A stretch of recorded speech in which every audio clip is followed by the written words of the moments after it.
నీతో కదిలేను ఆ చుక్కలి దిష్టి తీసేను ఏ గాలి ధూళి సోకదు నిన్ను అమ్మ దీవెనిది నా కొడుకా ఏ పిడుగుల చప్పుడు వినపడినా ఏ బూచోడికి నువ్వు భయపడినా ఈ చీకటి నిన్నేం చేయదులేరా అమ్మ దీవెనిది నా కొడుకా అమ్మ దీవెనిది నా కొడుకా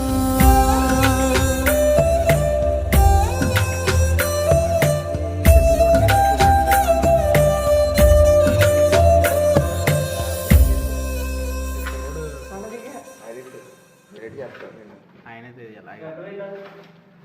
గడ్డ